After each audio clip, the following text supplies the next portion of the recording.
It's beer o'clock on Real Ale Craft Beer. Today we've got a beer from Arbor Ales. I picked it up in Marks and Spencer, and this is a can of the Nashoba New England IPA. It's coming in at 6.2% ABV in a 440 milliliter can. It's a sort of a gold raspberry, if you like, coloured, pinky coloured can. Great tasting beers since 2007. My first Arbor beer was probably around 2010, 2011 when I first got into craft beer, and it was I think they brewed an American breakfast stout, or it was just called breakfast stout. It was terrific. Every brewery has an iconic beer. Siren, Soundwave IPA, Brewdog, Punk IPA, Thornbridge Jaipur, and in Arbor's case, they brewed a really good West Coast IPA, which I can't remember the name of. But secondly, word gets out there. It was kind of like early social media, early online content of social media, Facebook, Twitter, that sort of thing. So things spread quickly. Everything was exciting and new, and you could talk to other people about beer instantly. And yeah, so I would say Arbor's breakfast stout was the beer that was doing the rounds on social media. People were talking about it.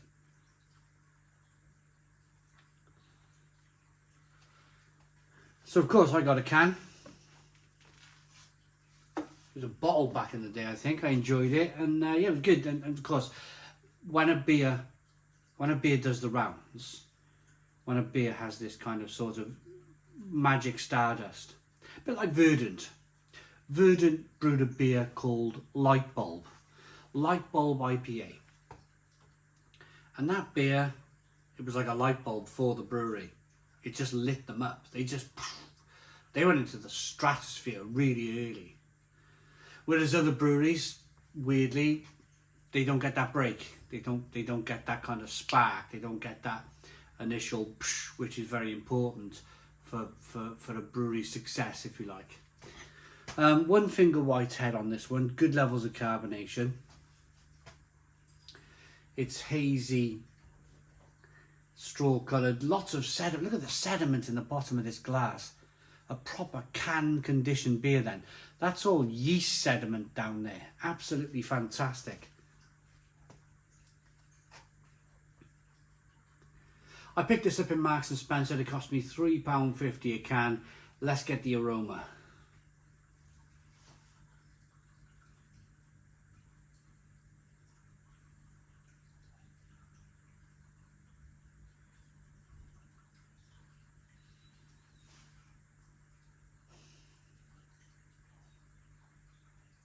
It's proper.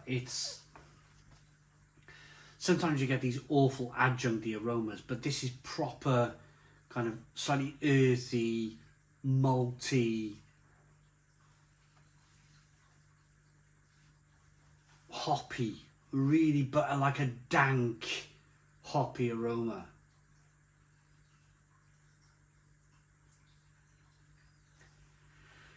Let's dive in.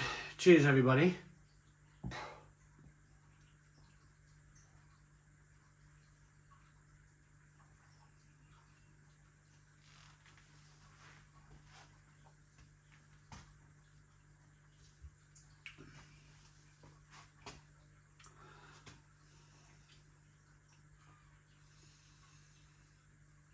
Yeah, stone the crows.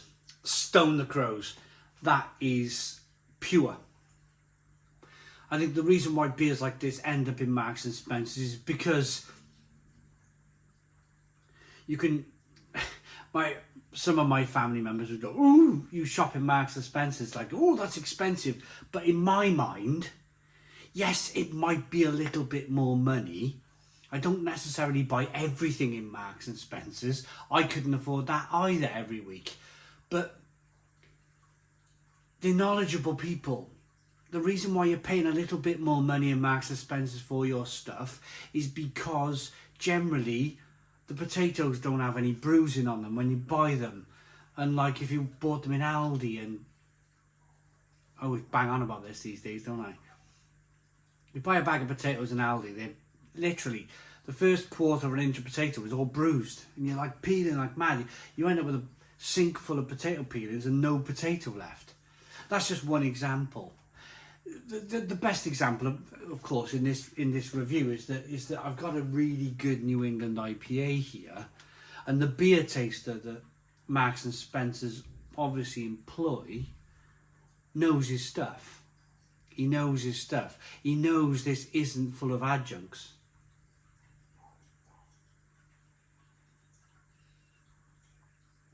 There's a slight earthy kind of organicness to it. The malt is slightly raw and slightly sweet, but slightly dry at the same time. You're picking up that dry yeast.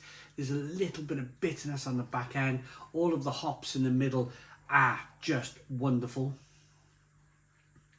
It's a sort of combination of orange peel, pineapple, grapefruit, peach, mango, but all done in the right way. All done in the right way, that the peach is coming from the hops, the mango is coming from the hops, the grapefruit is coming from the hops. The pineapple is coming from the hops.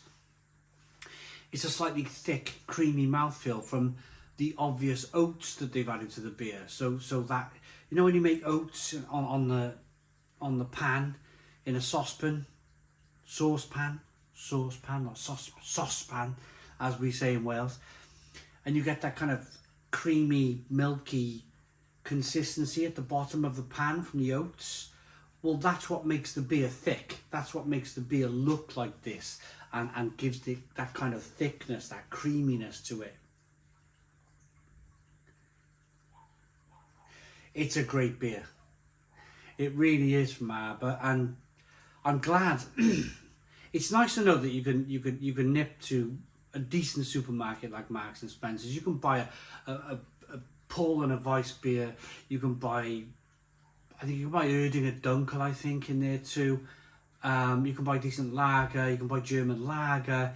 You can buy decent British New England IPA.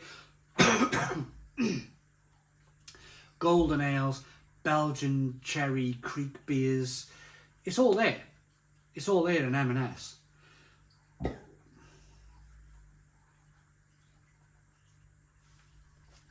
It may not be bottle shop quality. I always say pop to your bottle shop first and foremost, if you can, of course, afford to shop in bottle shops. I mean, it's very nice to go into a bottle shop and pick up 10 beers, isn't it? But I might get a bit of stick for this, but I'm going to be honest. It's quite hard on the wallet. It's quite hard on the wallet, and there will be pure craft beer enthusiasts watching this who are probably shaking their head right now going, you know, please support the industry a little bit. But to be honest with you, I can't necessarily afford it. I can't necessarily afford to go out and buy £10 beers for the channel. It's just unsustainable for where we are. I'd like to. Of course I would. I'd like to. I'd love to do that. New England India Pale Ale, brewed with Citra, Motueka and Nelson Sauvin hops. Yeah, it's good. It's good from Arbor. Really good. Nashoba. I'm going to rate it 6.2% ABV. I like it enough to give it a 9 out of 10. 9 out of 10 from Real Ale Craft Beer. Please put your comments in the comments box. Subscribe to our daily beer and food reviews. Give us a big fat thumbs up. Boom. Cheers.